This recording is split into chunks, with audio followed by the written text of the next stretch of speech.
Well welcome to स्टडीनाटिक। मैं हूं पूजा मेहता और यहाँ पर मैं क्लास 12 की अकाउंट्स का वन शॉट रिवीजन लेकर आई हूँ। यहाँ पर मैं change in profit sharing ratio के कॉन्सेप्ट को फिर से एक बार रिवाइज कराने वाली हूँ। यदि आपने इस वीडियो को देखा तो आपका पूरे कॉन्सेप्ट फिर से रिवाइज हो जाएंगे और फिर से आप अच्छे से सारी चीज़ों को समझ जाएंगे। आपके बोर्ड एग्जाम बहुत ही ज़्यादा नियर हैं तो आपको रिवीजन करना भी बहुत ज़्यादा ज़रूरी है।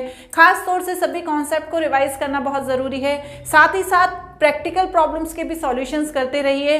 अभी मैं यहाँ पर सिर्फ आपको कॉन्सेप्ट रिवाइज करवा रही हूँ। बहुत ही जल्दी मैं कुछ ऐसे क्वेश्चंस लेकर आऊँगी जो इम्पॉर्टेंट है और आपकी उनको करने से प्रैक्टिस भी हो जाएगी। तो बिना देरी किए स्टार्ट करते हैं change in profit sharing ratio के कॉन्सेप्ट के साथ। Change in profit sharing ratio को समझने से पहले मुझे क्या समझना रहेगा, थोड़ा सा पार्टनरशिप को भी समझना रहेगा। पार्टनरशिप फॉर्म क्या होती है, पार्टनरशिप क्या होती है। सबसे पहले पार्टनरशिप में दो या दो से ज़्यादा लोग मिलकर कोई भी फर्म को स्टार्ट करते हैं, मिलकर सारे डिसीजन लेते हैं, उसके प्रॉफिट एंड लॉस को आपस में शेयर करते हैं। तो ये क्या हो जाती है, ये पार्टनरशिप हो जाती है। जब पार्टनरशिप बनती है, जब पार्टनरशिप तैयार होती है तो पार्टनरशिप का एक एग्रीमेंट तैयार होता है जिसमें सारी चीज़ें लिखी होती है कि कौन सा पार्टनर कितना रेशो लेगा, कौन सा पार्टनर कितना काम करेगा, कितना किसको रेन्यूमरेशन दिया जाएगा, कौन किस तरीके से प्रॉफिट एंड लॉस का डिस्ट्रीब्यूशन होगा।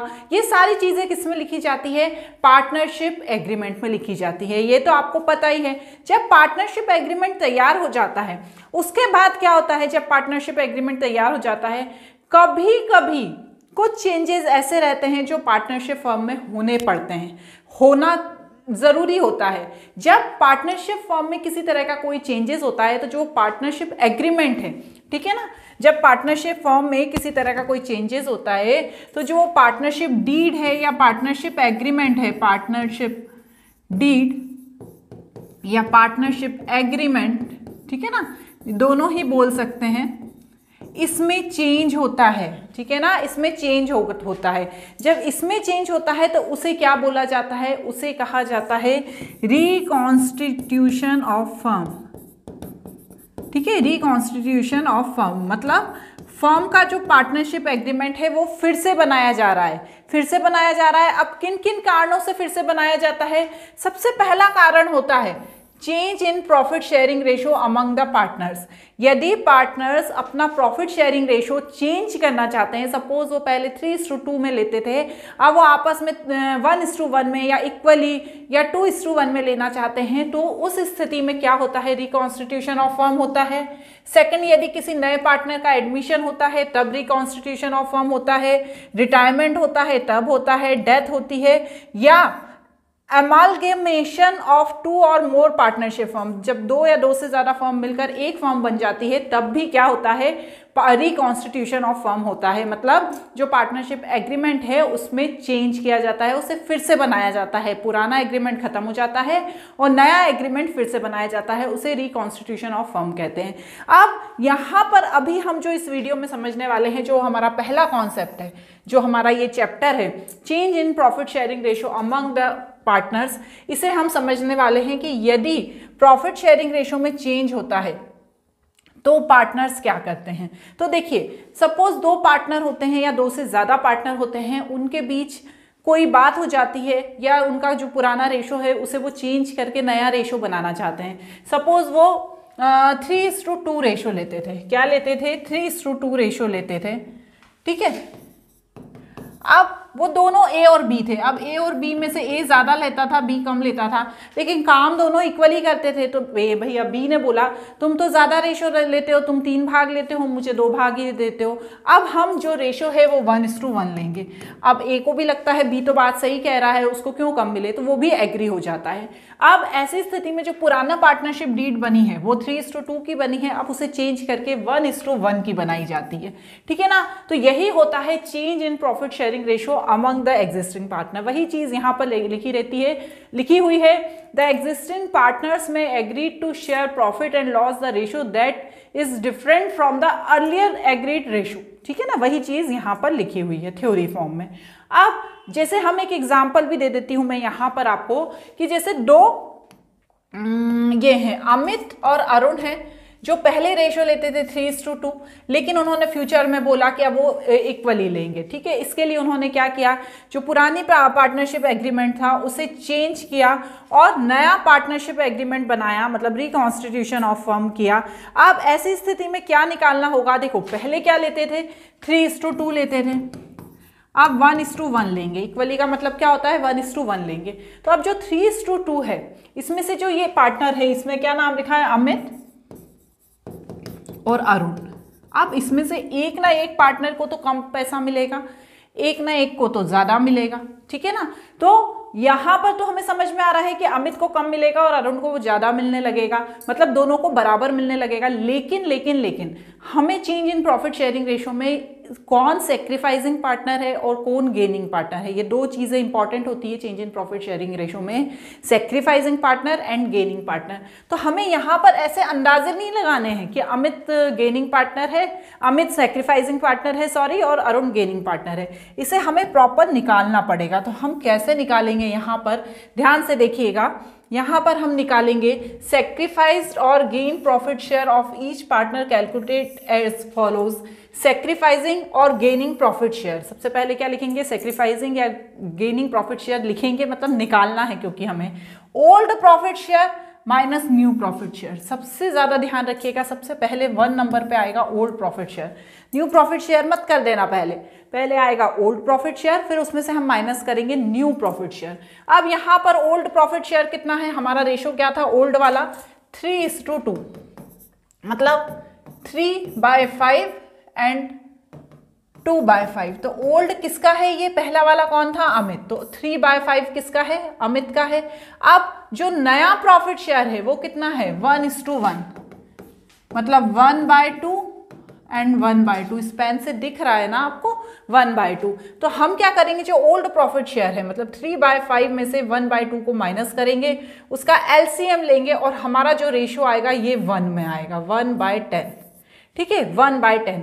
अब ये 1/10 आया, इसको अभी भूल जाइए कि ये सेक्रीफाइसिंग पार्टनर है। अरुण का भी ऐसे ही निकाला, सबसे पहले क्या किया, 2/5। ठीक है ना, इसको मैं यहाँ पे लिखा है, थोड़ा सा नीचे हो गया, 2/5, 1/2, फिर यहाँ 10 और 1/10। ठीक है, इसे काट देते हैं। तो 2/5 क्या है, पुराना रेशो है अरुण का, और नया कितना है 1/2। जब हमने इसका एलसीएम निकाला तो क्या आया, -1/10 बच्चों, ये प्लस में 1/10 आया था, यहाँ -1/10 आया। जब नेगेटिव रिजल्ट होता है तो इसका मतलब क्या होता है, ये कौन है, हमारा गेनिंग पार्टनर है, और जब पॉजिटिव रिजल्ट होता है तो ये कौन है, हमारा सेक्रीफाइसिंग पार्टनर है।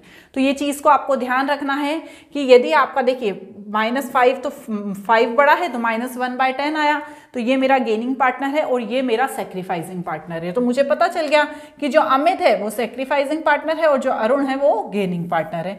ठीक है, अब हम नेक्स्ट देखते हैं, ऐसे एडजस्टमेंट करने पड़ते हैं। ये तो हमने गेनिंग और सेक्रीफाइसिंग पार्टनर निकालना देख लिया। अब मुझे क्या करना है, जब change in profit sharing ratio करना है तो कुछ एडजस्टमेंट करने रहेंगे। सबसे पहला जो मेरा एडजस्टमेंट होगा वो क्या होगा, determination of sacrificing ratio and gaining ratio, जो अभी मैंने बता दिया वही चीज़ निकालनी होगी मुझे सबसे पहले। ठीक है ना, क्या निकालनी होगी, सबसे पहले कौन सा गेनिंग पार्टनर है और कौन सा सेक्रीफाइसिंग पार्टनर है उसे निकालना होगा, जो अभी मैंने पहले बताया। फिर अकाउंटिंग ऑफ गुडविल होगी। अब ये क्या चीज़ है, अकाउंटिंग ऑफ गुडविल का मतलब ये है कि जैसे हमने अभी पहले क्या देखा था, जो अभी हम कर रहे थे, उसमें कौन था हमारा सेक्रीफाइसिंग पार्टनर था अमित। ठीक है ना, सेक्रीफाइसिंग पार्टनर कौन था, अमित था। अमित कौन था, सेक्रीफाइसिंग, और अरुण कौन था, गेनिंग। अब जो गेन कर रहा है और जो सेक्रीफाइस कर रहा है, जो सेक्रीफाइस कर रहा है वो गेनिंग पार्टनर से बोलेगा कि भैया मैं अपना रेशो सेक्रीफाइस कर रहा हूँ, तो तुम मुझे उसके बदले कुछ पैसा दो, क्योंकि मेरा नाम तो जुड़ा हुआ है फर्म से और मैं इतने दिन से काम कर रहा था। अब मैं अपना रेशो शेयर करके सेक्रीफाइस करके तुमको दे रहा हूँ, तो तुम मुझे सेक्रीफाइसिंग कुछ पैसा दो। तो क्या होता है, हमेशा ध्यान रखिए, जो गेनिंग पार्टनर होता है वो सेक्रीफाइसिंग पार्टनर को कुछ रेशो में पैसा देता है। जब रिकॉन्स्टिट्यूशन ऑफ फर्म हो रहा है तो वहां पर अकाउंटिंग ऑफ गुडविल कहा जाता है उसे, ठीक है ना, जो पैसा दे रहा है उसे गुडविल का पैसा कहा जाएगा। फिर क्या होता है, accounting of reserve accumulated profit and loss. जब फर्म में रिकॉन्स्टिट्यूशन हो रहा है, नया एग्रीमेंट बन रहा है, उसमें उससे पहले तक कंपनी के पास, फर्म के पास कुछ ना कुछ रिजर्व हुए होंगे। रिजर्व का मतलब क्या है, रिजर्व का मतलब होता है जैसे workman compensation reserve, fluctuation, investment fluctuation reserve. तो इस तरीके की कंपनी क्या करती है, कुछ रिजर्व बना के रखती है ताकि कभी सडनली पैसों की नीड पड़ जाए तो उस रिजर्व में से पैसा निकाल ले। इसी तरह से कोई प्रॉफिट या लॉस ऐसा होता है जो डिस्ट्रीब्यूट नहीं किया हुआ है, पड़ा हुआ है फर्म के पास, उस दोनों पार्टनर्स ने आपस में डिस्ट्रीब्यूट नहीं किया है, तो वो भी रखा रहता है, तो उसकी भी अकाउंटिंग करनी पड़ती है जब आप नया एग्रीमेंट बना रहे हो। फिर होता है revaluation of assets and reassessment of liabilities. जितनी भी एसेट्स हैं, ठीक है, जब पार्टनरशिप, नया एग्रीमेंट तैयार हो रहा है पार्टनरशिप का, उससे पहले जितनी भी कंपनी के पास एसेट्स है उसका रिवैल्यूएशन किया जाता है। जो लायबिलिटीज थी, जो कंपनी को, फर्म को देनी थी किसी को, उसको रीअसेसमेंट किया जाता है, तो उसकी भी अकाउंटिंग की जाती है। और उसके बाद होता है एडजस्टमेंट ऑफ कैपिटल, मतलब कितनी कैपिटल लगाई गई थी और कितनी कैपिटल अभी है फर्म के पास, ठीक है, और क्या कंपनी को और भी ज़्यादा कैपिटल की नीड है। तो ये सब सारी चीज़ें की जाती हैं एडजस्टमेंट ऑफ कैपिटल में, ठीक है, ये समझ में आ गया। अब इसको थोड़ा सा, ज़्यादा भी नहीं, थोड़ा सा डिटेल में समझ लेते हैं। वैसे तो ये हमारा 1 शॉर्ट वीडियो है, फिर भी मैं चाह रही हूँ कि आपको थोड़ा सा अच्छे से समझ में आ जाए। आपने ये देख ही लिया कि पहले सैक्रिफाइसिंग रेशो निकलेगा, कैसे निकलेगा ये मैंने बता ही दिया है।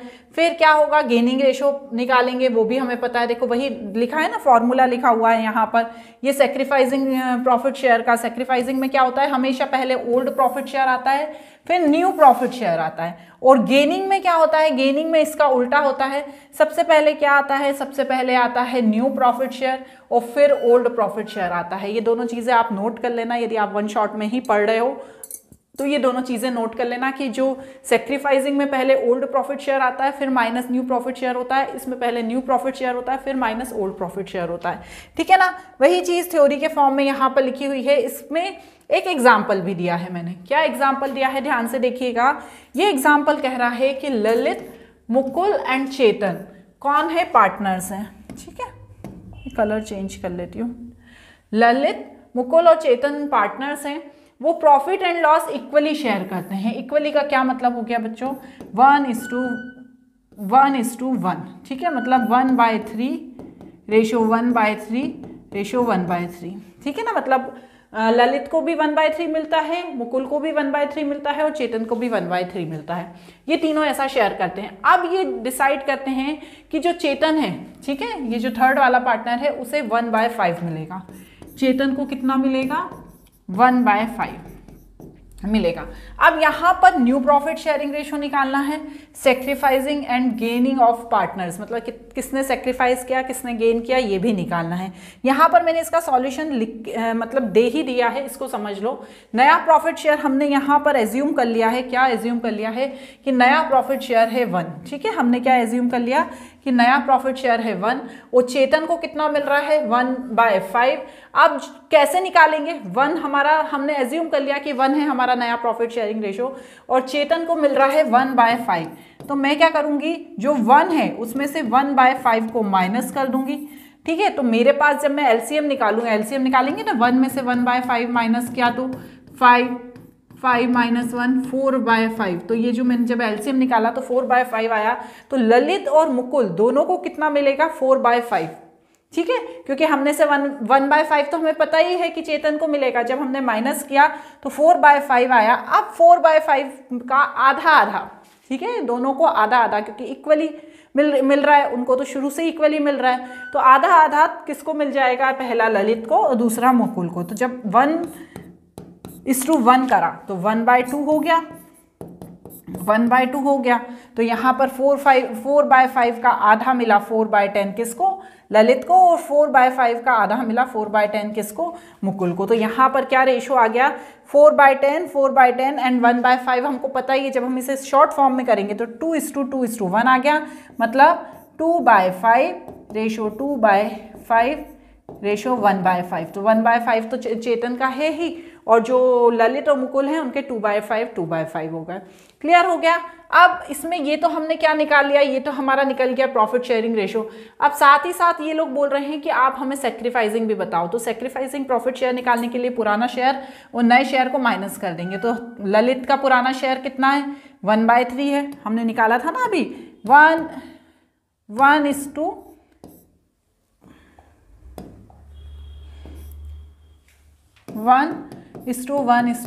मतलब 1/3 पुराना था ना, पुराने में से नया माइनस करते हैं तो 1/3 में से नया कितना निकला, 2/5 निकला। मैंने अभी बताया ना कितना निकला, 2/5 निकला। ये अभी हमने यहाँ पर करा था, ये रहा था, मैंने लिखा था वो चला गया। चलिए आप यहाँ पर देख लीजिएगा। फिर जब माइनस किया तो यहाँ पर -1/15 आया, तो ये क्या हुआ, ये गेनिंग हो गया। इसमें भी -1/15 आया तो ये भी गेनिंग हो गया। तो ये दोनों पार्टनर्स कौन है, गेनिंग पार्टनर है। और जो 1/5 आया है उसको तो सेक्रीफाइस करना ही रहा। ठीक है, तो ये चीज़ हो गई हमारी पहली वाली। दूसरा है अकाउंटिंग ऑफ गुडविल। यहाँ पर गुडविल की वैल्यू कैसे निकालेंगे, इसे हम कंपनसेशन भी कहते हैं। जो गेनिंग पार्टनर है वो कंपनसेट करता है किसको, सेक्रीफाइसिंग पार्टनर को, तो इसे हम कंपनसेशन भी कहते हैं। तो यहाँ पर क्या लिखेंगे हम, यहाँ पर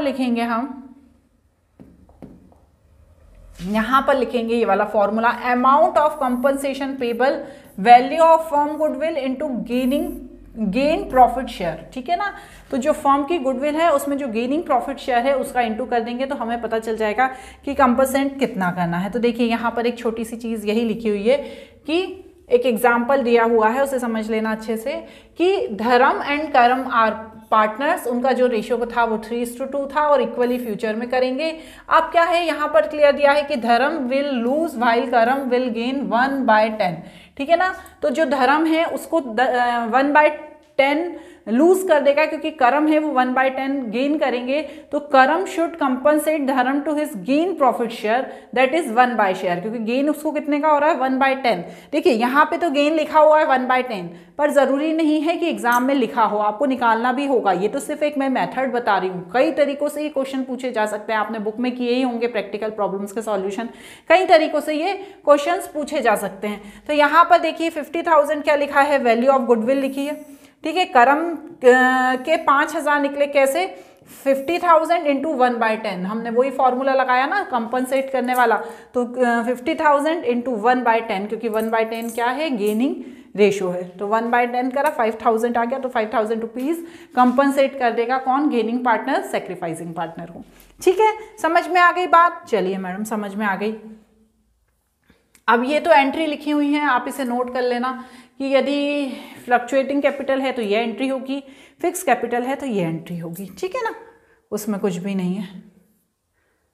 ये एक और मैंने यहाँ पर आपको वो दे दिया है एग्जाम्पल, इसी चीज़ का एग्जाम्पल है कि गिरीश, मनीष और हरीश है वो पार्टनर हैं, वो पहले इक्वली लेते थे, लेकिन जो कौन था, मनीष था, वो ज़्यादा टाइम देता था। तो उसने बोला कि अब मुझे भैया ज़्यादा शेयर चाहिए। तो क्या हुआ, गिरीश और हरीश वो एग्री हो गए। तो उन्होंने बोला ठीक है भैया मनीष तुम ज़्यादा शेयर ले लेना। तो उनने यहाँ पर देखिए क्लियरली लिख दिया, अपने को कुछ निकालना नहीं है, यहाँ पर लिख दिया। पहले 1:1 लेते थे, अब 1:2 लेने लगे।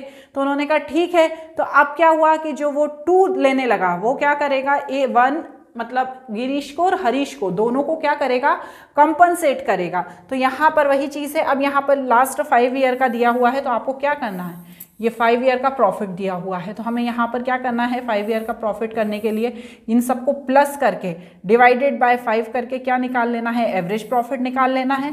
और एवरेज प्रॉफिट निकालने के बाद गुडविल ऑफ फर्म कैसे निकलेगी, average profit into number of year purchase. तो 3,60,000 इंटू 2 करा तो मेरे पास क्या आ गया, मेरे पास आ गया 7,20,000। देखिए बच्चों बहुत सारे इसमें तरीके हैं, मतलब कुछ चीज़ें दिए रहती हैं, कुछ चीज़ें क्वेश्चन में नहीं दी रहती हैं। जो चीज़ें दी हैं उन्हें डायरेक्ट लिख लीजिए, जो नहीं दी है उन्हें आपको निकालना पड़ेगा। ठीक है, तो यहाँ पर हमने वही किया है। तो ये चीज़ क्या हो गई हमारी, वही जनरल एंट्री कर लीजिए। देखिए ये जनरल एंट्री की है ना, जो गेनिंग पार्टनर होता है, जैसे मनीष गेनिंग पार्टनर है तो हमेशा ध्यान रखिएगा जो गेनिंग पार्टनर होता है उसे डेबिट किया जाता है, यहाँ पर नीचे डेबिट लिखा है, डेबिट किया जाता है। और जो सेक्रीफाइसिंग पार्टनर होते हैं उनको क्या किया जाता है, उनको क्रेडिट किया जाता है। अब देखिए इसने कितने का 1,20,000 का क्या किया, गेन लिया। तो अब जो है मतलब गेन नहीं लिया, उसकी वैल्यू ऑफ गुडविल निकली। ठीक है ना, वैल्यू ऑफ गुडविल निकली 1,20,000। तो अब दोनों पार्टनर्स इक्वली आपस में आधी आधी, क्योंकि दोनों ही सेक्रीफाइस कर रहे हैं ना, तो दोनों ही रखेंगे, तो दोनों ही आधी आधी रख लेंगे। ठीक है, अब देखिए अगली चीज क्या है, ये वही चीज निकालनी बताई है कि किस तरीके से पुराना शेयर है फिर नए शेयर में से माइनस करा है, और वो किया है। आप इसे टेबल के थ्रू भी बना सकते हैं और डायरेक्टली भी कर सकते हैं। ठीक है, वही चीज सारी दी हुई है। चलिए अब हमारा नेक्स्ट क्या है, accounting for reserve and accumulated profit and loss. मैंने बताया ना, कुछ रिजर्व होते हैं, कुछ प्रॉफिट एंड लॉस होते हैं जो रह जाते हैं, पर जब रिकॉन्स्टिट्यूशन ऑफ फर्म हो रहा है तो आपको उन profit and loss and reserve को देखना होगा। तो वही थ्योरी में लिखा हुआ है यहाँ पर। अब जो जनरल एंट्री होगी reserve and profit and loss की, वो ये होगी। अब कैसे, देखिए ध्यान से समझिएगा इस बात को। जो रिजर्व हैं, ठीक है, उनको डेबिट कर देंगे। यदि कोई प्रॉफिट है, to transfer reserve and accumulated profit है यदि, तो उसको भी डेबिट करेंगे। यदि रिजर्व कौन कौन से होते हैं, वर्कमैन कंपनसेशन रिजर्व और इन्वेस्टमेंट फ्लक्चुएशन रिजर्व, तो इनको भी डेबिट करेंगे। और फिर क्या करेंगे, इन सबको सभी पार्टनर्स को आपस में जो पुराना रेशो है उसमें डिस्ट्रीब्यूट कर देंगे, यदि ये सब चीज़ें बची हुई हैं तो, है ना। और यदि लॉस हो रहा है तो लॉस की स्थिति में क्या करेंगे, जो पार्टनर्स कैपिटल अकाउंट है उसे डेबिट कर देंगे और टू प्रॉफिट एंड लॉस करेंगे। ठीक है ना, क्योंकि लॉस को किसको पूरा करना पड़ेगा, यदि फर्म में कोई लॉस है तो लॉस को भी पार्टनर्स को ही पूरा करना पड़ेगा। तो पार्टनर्स को डेबिट करके लॉस को क्रेडिट कर देंगे। और टू डिफर्ड रेवेन्यू एक्सपेंडिचर लिखा है। ये क्या होता है, डिफर्ड रेवेन्यू एक्सपेंडिचर वह एक्सपेंडिचर होते हैं जो सालों साल चलते हैं, जैसे एडवर्टाइजमेंट, वो हमेशा आगे तक चलता रहता है, तो उसे क्या कर देंगे, हम क्रेडिट कर देंगे। ठीक है, चलिए अब ये चीज़ reserve and accumulated profit and loss के अंदर ही आती है कि जब जनरल रिजर्व हो, इसे ध्यान से समझिएगा, बहुत छोटे तरीके से बहुत प्यार से समझा दूंगी, आपको इजीली आ जाएगा समझ में। जो रिजर्व है, ठीक है, जैसे कंपनी क्या करती है, थोड़ा सा पैसा एक रिजर्व में डाल देती कि कभी इन केस कुछ ऐसा हादसा हो जाए कंपनी के साथ, या आग लग जाए, या ऐसा कुछ भी एबनॉर्मल हो जाए जो होना नहीं चाहिए था, तो कंपनी उसमें से पैसा निकाल लेगी रिजर्व में से। तो वो क्या करती है, एक जनरल रिजर्व बनाती है। अब जब ये जनरल रिजर्व बनाती है तो, और यदि रिजर्व का पैसा यूज नहीं हुआ है तो जब रिकॉन्स्टिट्यूशन ऑफ फर्म हो रहा है उस समय कंपनी क्या करती है, वो आपस में पार्टनर्स बांट लेते हैं। अब नेक्स्ट होता है compensation, workman compensation reserve. Workman compensation reserve मतलब वर्कमैन से रिलेटेड कोई हादसा हो जाता है तो कंपनी क्या करती है, उस वर्कमैन कंपनसेशन रिजर्व में से पैसा निकाल लेती है। अब इसमें चीज को ध्यान रखना कि वर्कमैन कंपनसेशन रिजर्व में 3 चीजें शामिल होती हैं। सबसे पहली चीज जो होती है वो होती है कि यदि workman compensation reserve suppose 1 lakh का है, कितने का है वर्कमैन कंपनसेशन रिजर्व, 1 लाख का है। अब किसी को कुछ नहीं हुआ, सब वर्कमैन अच्छे हैं, कोई हादसा नहीं हुआ। अब जब रिकॉन्स्टिट्यूशन ऑफ फर्म हो रहा है तो जो 1 लाख का वर्कमैन कंपनसेशन रिजर्व बनाया था वो पूरा का पूरा 1 लाख रुपए उसी में रखा है। तो क्या होगा, ऐसी स्थिति में कंपनी क्या करेगी, जो वर्कमैन कंपनसेशन रिजर्व का जो 1 लाख है उसे पूरा का पूरा पार्टनर्स के बीच डिस्ट्रीब्यूट कर देगी, 1, 2, 3 जो भी उनका पुराना रेशो है उसमें, ठीक है, ओल्ड रेशो में वो डिस्ट्रीब्यूट कर देगी। लेकिन यदि किसी वर्कमैन का हाथ टूट गया, पैर टूट गया, कुछ हो गया और उसने क्लेम मांग लिया, तो पूरा ही क्लेम मांग लिया, पूरा जो 1 लाख का पैसा था वो पूरा का पूरा मांग लिया, तो कंपनी क्या करेगी, जो पूरा 1 लाख रुपए का पैसा है, ठीक है ना, जो 1 लाख रुपया है, उसकी स्थिति में एंट्री ये होगी workman compensation reserve account debit 1 lakh, और किस में चला जाएगा, क्लेम में 1 लाख। पार्टनर्स को कुछ नहीं मिलेगा, ध्यान रखिएगा।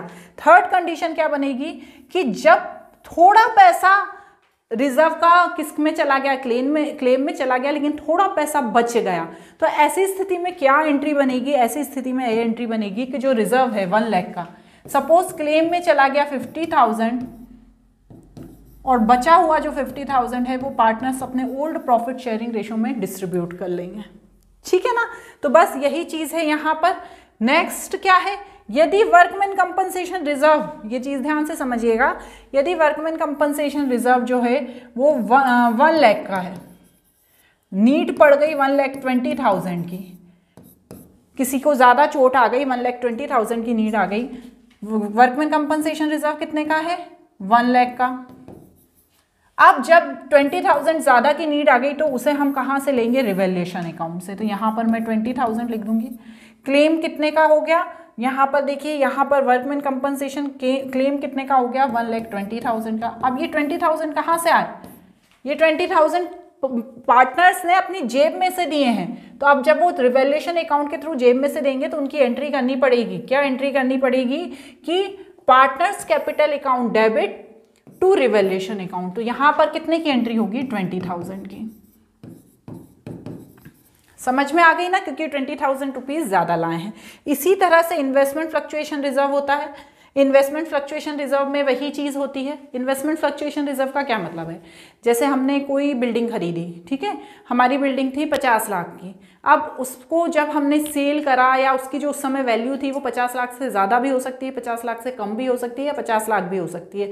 तो जो इन्वेस्टमेंट में फ्लक्चुएशन हुआ है उसकी हमें यहाँ पर एंट्री करनी है। सेम वही चीज़ है। देखिए इन्वेस्टमेंट फ्लक्चुएशन रिजर्व में नहीं, देखो ये बात को समझो कि 50 लाख का हमारा इन्वेस्टमेंट था। बात को ध्यान से समझना कि 50 लाख का हमारा इन्वेस्टमेंट था। हमने इसमें 50 लाख के इन्वेस्टमेंट के समय हमने 5 लाख रुपए का एक इन्वेस्टमेंट फ्लक्चुएशन रिजर्व बना दिया कि यदि इस 50 लाख के इन्वेस्टमेंट में किसी तरह का कोई नुकसान हो जाता है तो हम ये 5 लाख के इन्वेस्टमेंट फ्लक्चुएशन रिजर्व में से निकाल लेंगे, ठीक है ना। अब जब आपने का रिकॉन्स्टिट्यूशन ऑफ फर्म हुआ तो ये 5 लाख का तो इन्वेस्टमेंट फ्लक्चुएशन रिजर्व रखा ही है, किसी भी तरह का कोई 50 लाख के इन्वेस्टमेंट में नुकसान नहीं हुआ। तो क्या करेंगे, ये 5 लाख का जो इन्वेस्टमेंट फ्लक्चुएशन रिजर्व है 5 लाख, वो पार्टनर्स आपस में बांट लेंगे क्योंकि फर्म का रिकॉन्स्टिट्यूशन हो रहा है। लेकिन यदि किसी तरह का कोई 50 लाख के उसमें किसी तरह का कोई प्रॉब्लम आ जाती है और 5 लाख रुपए वहां देने पड़ जाते हैं, तो हम क्या एंट्री करेंगे, तो हम ये वाली एंट्री करेंगे, investment fluctuation reserve account debit to investment. पूरे के पूरे 5 लाख रुपए मैं यहाँ लिख दूंगी, ठीक है ना। और यदि कुछ पैसा वहां लगता है और कुछ पैसा बच जाता है, जैसे 5 लाख का मेरा इन्वेस्टमेंट फ्लक्चुएशन रिजर्व है, 2,50,000 का मेरा खर्चा हो गया और 2,50,000 बच गया, तो वो पार्टनर्स आपस में बांट लेंगे। सेम वैसा ही है जैसा वर्कमैन कंपनसेशन रिजर्व में था। क्लियर हो गई बात, क्लियर हो गई, ठीक है ना। ये जनरल एंट्रीज हैं। अब इसके अलावा फिर वही एक चीज़ और है इसमें भी कि यदि 5 लाख का रिजर्व बनाया था, 5 लाख का रिजर्व बनाया था इन्वेस्टमेंट फ्लक्चुएशन रिजर्व, लेकिन हमारे को खर्चा हो गया 5,50,000, तो 50,000 कहाँ से लाएंगे, 5 लाख तो हमारे पास है इन्वेस्टमेंट फ्लक्चुएशन में, 50,000 लाएंगे पार्टनर्स अपनी जेब से, और फिर 5,50,000 का इन्वेस्टमेंट फ्लक्चुएशन रिजर्व, इन्वेस्टमेंट में जो खर्चा हुआ है उसे देंगे। तो ये जो 50,000 है उसकी एंट्री होगी partners capital account debit to revaluation account. Entries का खेल है सारा, ठीक है ना। अब यहां पर तीसरी चीज क्या हो रही है,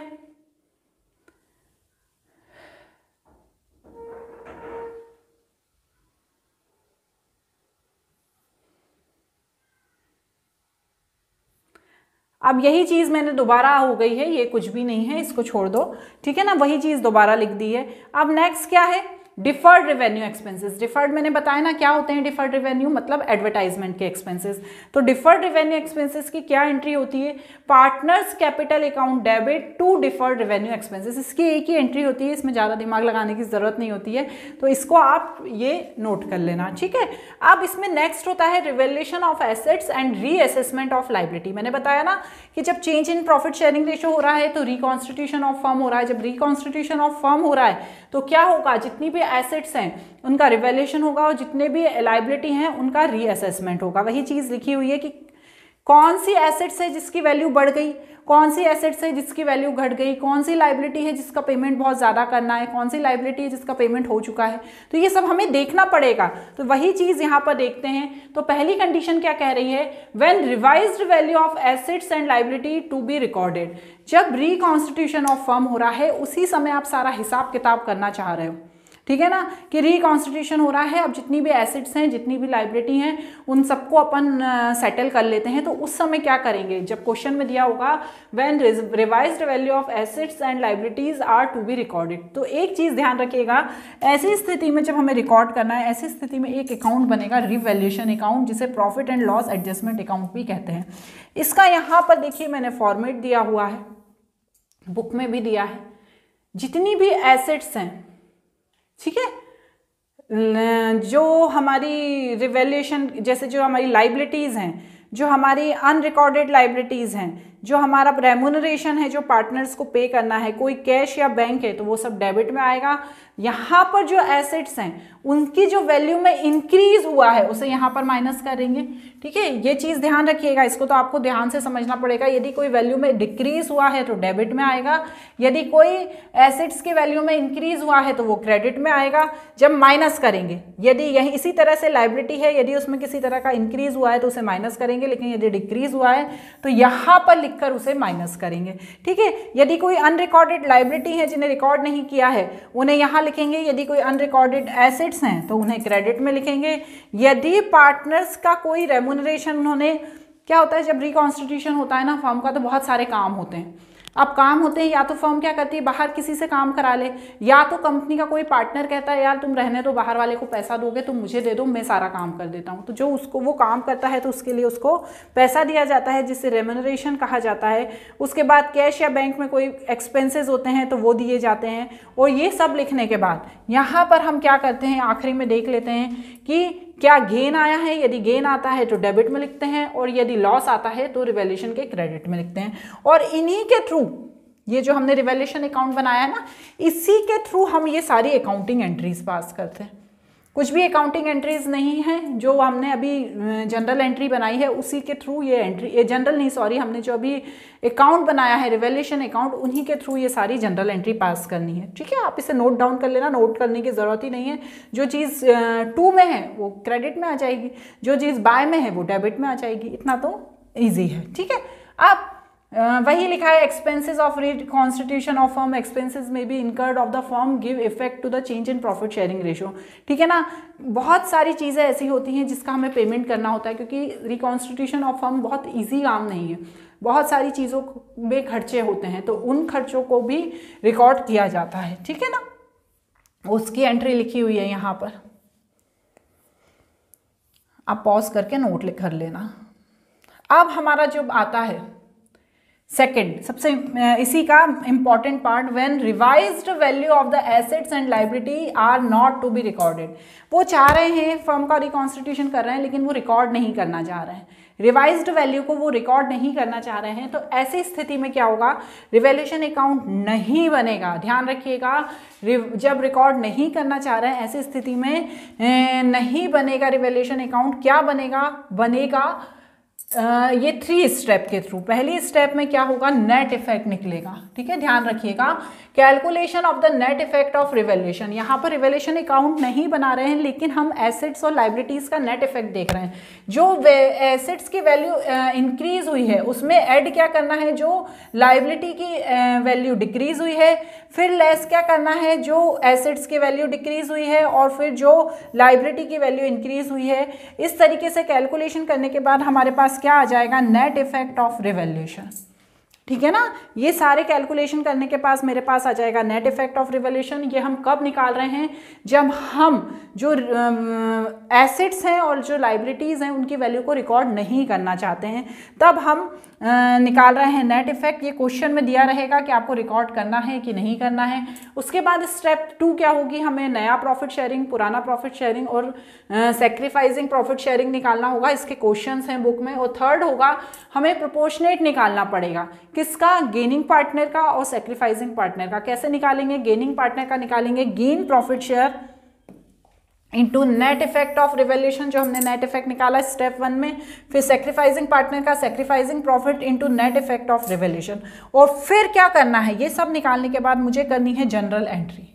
क्या जनरल एंट्री होगी, यदि गेन हो रहा है रिवैल्यूएशन पे तो gaining partner capital account debit to sacrificing partner capital account, और यदि लॉस हो रहा है तो sacrificing partner capital account to gaining partner.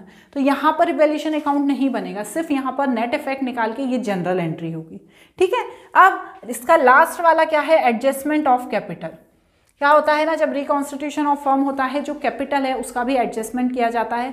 तो यहाँ पर एडजस्टमेंट ऑफ कैपिटल देखेंगे कि किस पार्टनर ने कितना पैसा लगाया था, क्या कैपिटल शॉर्ट है, क्या बिजनेस में कैपिटल की कमी है क्या, या कैपिटल ज़्यादा है क्या।